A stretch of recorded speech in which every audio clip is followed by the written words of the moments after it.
Hello दोस्तों, आप सभी का स्वागत है आपके अपने यूट्यूब चैनल पर। दोस्तों, आज हम पढ़ने वाले हैं एसएससी जीडी कांस्टेबल एग्जाम 2021 की तैयारी के लिए मॉडल सेट पेपर नंबर 9, जिसमें GK GS science current affair के महत्वपूर्ण प्रश्न लिए गए हैं, जो कि आने वाली एसएससी जीडी कांस्टेबल एग्जाम की दृष्टि से बहुत इंपॉर्टेंट है। तो चलिए शुरू करते हैं। लेकिन यदि आपने अभी तक मेरे चैनल को सब्सक्राइब नहीं किया है तो आप मेरे चैनल को सब्सक्राइब कर लीजिए और बेल आइकन के बटन भी जरूर दबा लीजिए, ताकि ऐसे इंपॉर्टेंट एजुकेशनल वीडियो के नोटिफिकेशन आप तक आसानी से पहुंचते रहें। चलिए देखते हैं आज का पहला प्रश्न। आज का पहला प्रश्न है, हाल ही में किसे युवा वैज्ञानिक पुरस्कार 2020 से सम्मानित किया जाएगा। पूछा गया आपसे, हाल ही में किसे युवा वैज्ञानिक पुरस्कार 2020 से सम्मानित किया जाएगा।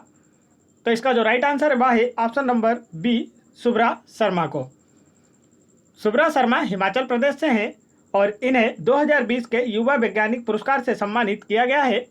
हिमाचल प्रदेश की दो राजधानियां हैं। पहली है शिमला, जो कि इसकी ग्रीष्मकालीन राजधानी है। दूसरी है धर्मशाला, जो कि शीतकालीन राजधानी है।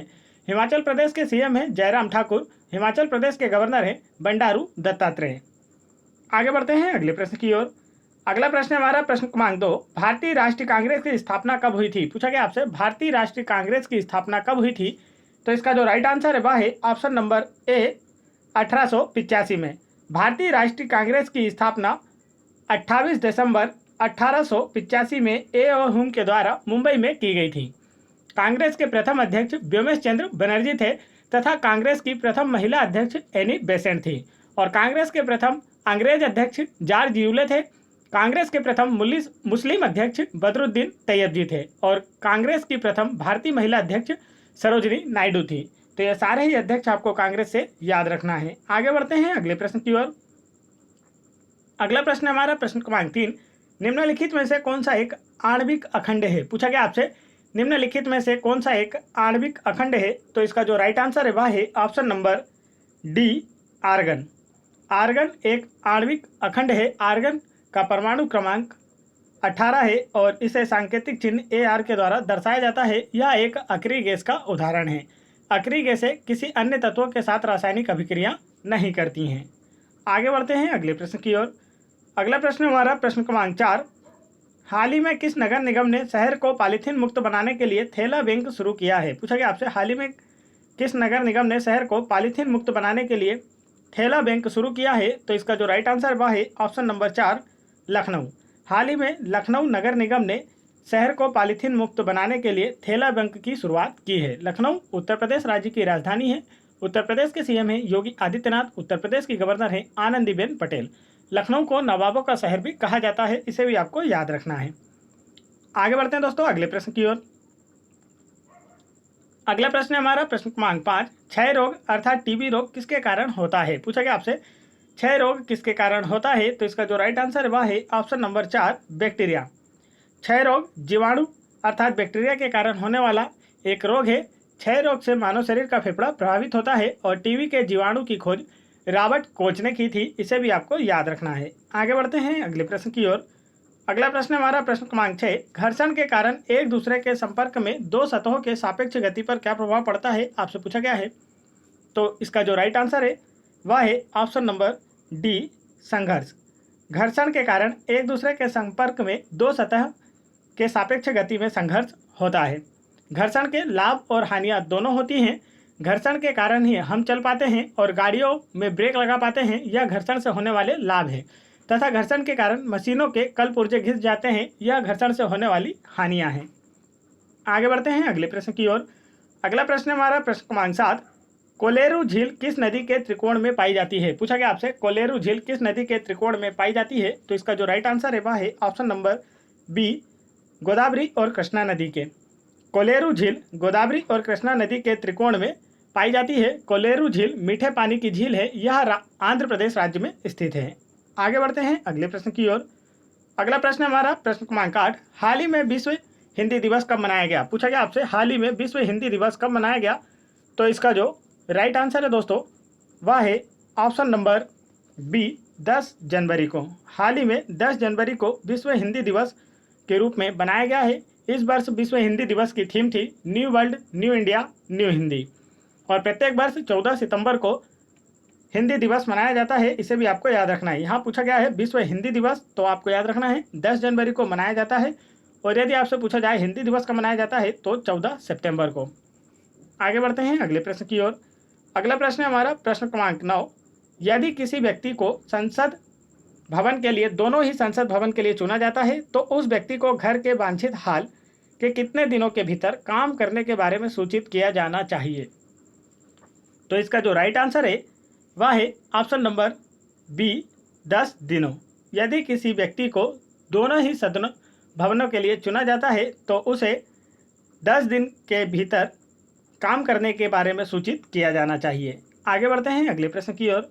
अगला प्रश्न हमारा प्रश्न क्रमांक 10। कोशिका के नाभिक का आविष्कार किसने किया था? पूछा गया आपसे कोशिका के नाभिक का आविष्कार किसने किया था? तो इसका जो राइट आंसर है वह है option number D, Robert brown ने। कोशिका के नाभिक का आविष्कार रॉबर्ट ब्राउन के द्वारा किया गया था और कोशिका की खोज रॉबर्ट हुक ने की थी। इसे भी आपको याद रखना है।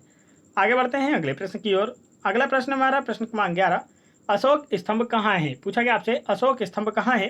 तो इसका जो राइट आंसर है वह है ऑप्शन नंबर बी, सारनाथ में। अशोक स्तंभ भारत में का राष्ट्रीय प्रतीक है और यह सारनाथ में स्थित है। अशोक स्तंभ सारनाथ उत्तर प्रदेश राज्य में सारनाथ नगर में स्थित है। इसका निर्माण सम्राट अशोक ने कराया था। अशोक स्तंभ पर 4 सिंह हैं और अशोक मौर्य वंश का शासक था।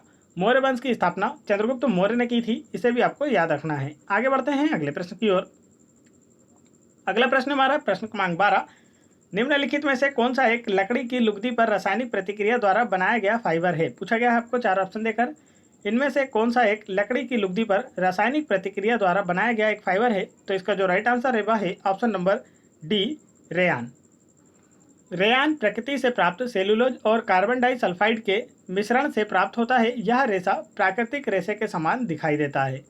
आगे बढ़ते हैं अगले प्रश्न की ओर। अगला प्रश्न है हमारा प्रश्न क्रमांक 13। रियो ओलंपिक 2016 में पहली भारतीय महिला पैरा ओलंपिक पदक की विजेता दीपा मलिक ने कौन सा पदक जीता था? पूछा गया आपको 4 ऑप्शन देकर, रियो ओलंपिक 2016 में पहली भारतीय महिला पैरा ओलंपिक पदक की विजेता दीपा मलिक ने कौन सा पदक जीता था? तो इसका जो राइट आंसर वह है ऑप्शन नंबर बी, रजत पदक। रियो ओलंपिक 2016 में पहली भारतीय महिला पैरा ओलंपिक विजेता दीपा मलिक ने रजत पदक जीता था। दीपा मलिक ने यह पदक 2016 पैरा ओलंपिक में शॉट पुट में जीता था। इन्हें अर्जुन पुरस्कार व राजीव गांधी खेल रत्न पुरस्कार प्रदान किया जा चुका है। यह हरियाणा से संबंधित है। आगे बढ़ते हैं अगले प्रश्न की ओर। अगला प्रश्न है हमारा प्रश्न क्रमांक 14। हाल ही में किस राज्य ने कृषि संजीवनी बेन शुरू की है? पूछा गया आपसे हाल ही में किस राज्य ने कृषि संजीवनी बेन शुरू की है? तो इसका जो राइट आंसर है दोस्तों वह है ऑप्शन नंबर बी, कर्नाटक राज्य ने। हाल ही में कर्नाटक राज्य ने कृषि संजीवनी बेन सेवा शुरू की है। कर्नाटक की राजधानी है बेंगलुरु। कर्नाटक के सीएम है BS येदियुरप्पा। कर्नाटक के गवर्नर हैं वजुभाई वाला और कर्नाटक के चीफ जस्टिस हैं अभय श्रीनिवास ओका। आगे बढ़ते हैं अगले प्रश्न की ओर। अगला प्रश्न हमारा प्रश्न क्रमांक 15। भविष्य की पीढ़ियों जरूरतों को पूरा करने की क्षमता को धक्का दिया बिना वर्तमान पीढ़ी की जरूरतों को पूरा करने की क्षमता विकसित करना, इस बातों को क्या समझ आता है? आपसे पूछा गया है, 4 ऑप्शन दिए गए हैं आपको और आपसे पूछा गया है भविष्य की पीढ़ियां को पूरा करने की क्षमता, धक्का दिए बिना वर्तमान पीढ़ी की जरूरतों को पूरा करने की क्षमता विकसित करना, इन बातों से क्या समझ आता है? तो इसका जो राइट आंसर है वह है ऑप्शन नंबर बी, सतत विकास। चलिए आगे बढ़ते हैं अगले प्रश्न की ओर। अगला प्रश्न हमारा प्रश्न क्रमांक 16। निम्नलिखित में से दिल्ली में से किस लोकप्रिय सुल्तान ने अलाई दरवाजा का निर्माण किया था? पूछा गया आपसे निम्नलिखित में से किस लोकप्रिय सुल्तान ने अलाई दरवाजा का निर्माण किया था? तो इसका जो राइट आंसर है दोस्तों वह है option number B, Alauddin Khilji ने। दिल्ली में अलाई दरवाजा का निर्माण अलाउद्दीन खिलजी ने कराया था। अलाउद्दीन खिलजी ने प्रथम बार स्थायी सेना रखी थी। अलाउद्दीन खिलजी ने बाजार नियंत्रण प्रणाली भी शुरू की थी और इसने हुलिया लिखना तथा घोड़ा दागने की प्रथा शुरू की थी। तो इसके बारे में यह जानकारी भी आपको याद रखना है, यह भी पूछा जाता है। आगे बढ़ते हैं अगले प्रश्न की ओर। अगला प्रश्न हमारा प्रश्न क्रमांक 17। हाल ही में किस राज्य सरकार ने अरुंधति और मैत्री योजना शुरू की है? पूछा गया आपसे हाल ही में किस राज्य सरकार ने अरुंधति और मैत्री योजना शुरू की है? तो इसका जो राइट आंसर वह है ऑप्शन नंबर डी, कर्नाटक राज्य ने। हाल ही में कर्नाटक राज्य ने अरुंधति और मैत्री योजना की शुरुआत की है। कर्नाटक की राजधानी है बेंगलुरु। कर्नाटक के सीएम है बीएस येदियुरप्पा, कर्नाटक के गवर्नर हैं वजुभाई वाला, कर्नाटक के चीफ जस्टिस हैं अभय श्रीनिवास ओका। और बेंगलुरु को भारत का बगीचा भी कहा जाता है, इसे सिलिकॉन वैली के नाम से भी जाना जाता है। आगे बढ़ते हैं अगले प्रश्न की ओर। अगला प्रश्न हमारा प्रश्न क्रमांक 18, सत्यमेव जयते शब्द किस उपनिषद में है? पूछा गया आपसे सत्यमेव जयते शब्द किस उपनिषद से लिया गया है? तो इसका जो राइट आंसर है वह है ऑप्शन नंबर ए मुंडकोपनिषद। सत्यमेव जयते शब्द मुंडकोपनिषद से लिया गया है। यह भारत का राष्ट्रीय वाक्य है। इसका अर्थ है सत्य की सदैव विजय होती है। आगे बढ़ते हैं अगले प्रश्न की ओर। अगला प्रश्न हमारा प्रश्न क्रमांक 19, ओलंपिक पदक विजेता सुशील कुमार किस खेल से जुड़े हैं? पूछा गया आपसे ओलंपिक पदक विजेता सुशील कुमार किस खेल से जुड़े हैं? तो इसका जो राइट आंसर है वह है ऑप्शन नंबर डी कुश्ती। ओलंपिक पदक विजेता सुशील कुमार कुश्ती खेल से जुड़े हुए हैं। Sushil Kumar free style wrestling के खिलाड़ी हैं, वह दिल्ली से संबंधित हैं। आगे चलते हैं अगले प्रश्न की ओर। अगला प्रश्न हमारा प्रश्न क्रमांक 20, नर्मदा नदी किस स्थान से निकलती है? पूछा गया आपसे नर्मदा नदी किस स्थान से निकलती है? तो इसका जो राइट आंसर है वह है ऑप्शन नंबर 1 अमरकंटक। नर्मदा नदी मध्य प्रदेश के अमरकंटक से निकलती है। नर्मदा को मध्य प्रदेश की जीवन रेखा भी कहा जाता है। यह पश्चिम दिशा की ओर बहती है और खंबात की खाड़ी में गिरती है। यह अपने मुहाने पर एस्चुरी का निर्माण करती है। इसकी कुल लंबाई 1312 किलोमीटर है। चलिए आगे बढ़ते हैं अगले प्रश्न की ओर। अगला प्रश्न है हमारा प्रश्न क्रमांक 21, निम्नलिखित में से कौन सा शहर लोहा और इस्पात की दुनिया की राजधानी के रूप में जाना जाता है? पूछा गया आपसे निम्नलिखित में से कौन सा शहर लोहा और इस्पात की दुनिया की राजधानी के रूप में जाना जाता है? तो इसका जो राइट आंसर है वह है option number A Pittsburgh. Pittsburgh संयुक्त राज्य अमेरिका में स्थित है तथा भारत का पिट्सबर्ग जमशेदपुर को कहा जाता है। इसे भी आपको याद रखना है, आपसे पूछा जा सकता है।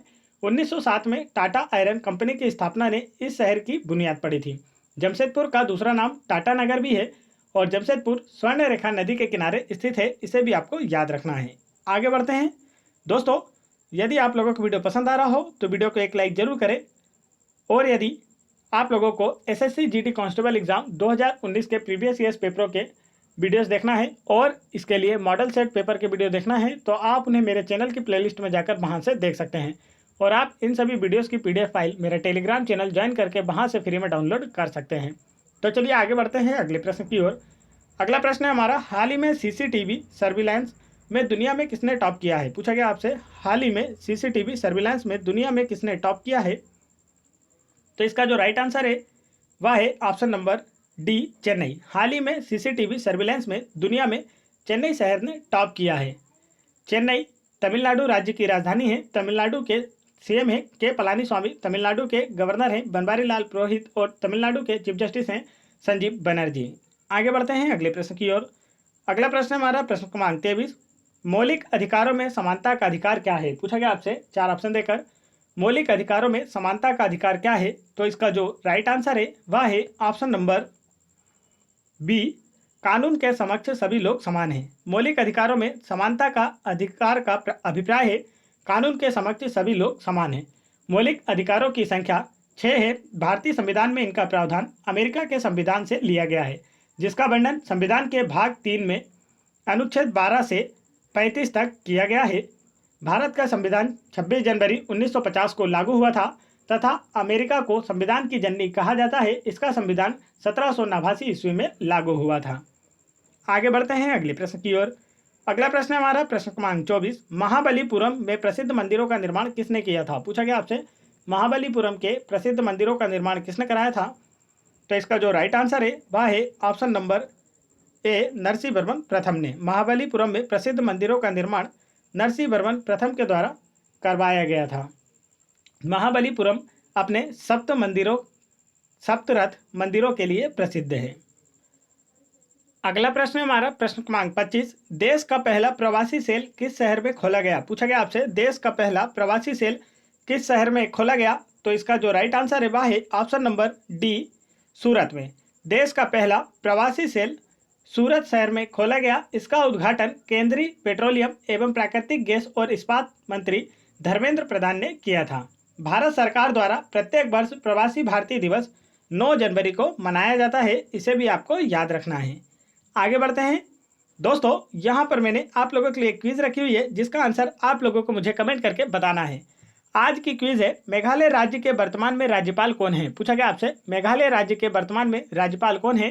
तो इसका राइट आंसर आप लोग मुझे कमेंट करके बताएं, और आप लोगों को यह वीडियो कैसा लगा यह भी आप मुझे कमेंट करके जरूर बताएं। वीडियो पसंद आया हो तो वीडियो को एक लाइक जरूर करें, और मेरे चैनल को भी जरूर सब्सक्राइब कर लें, और बेल आइकन की बटन जरूर दबा लें, ताकि ऐसे इंपॉर्टेंट एजुकेशनल वीडियो के नोटिफिकेशन आप तक आसानी से पहुंचते रहें। जय हिंद दोस्तों।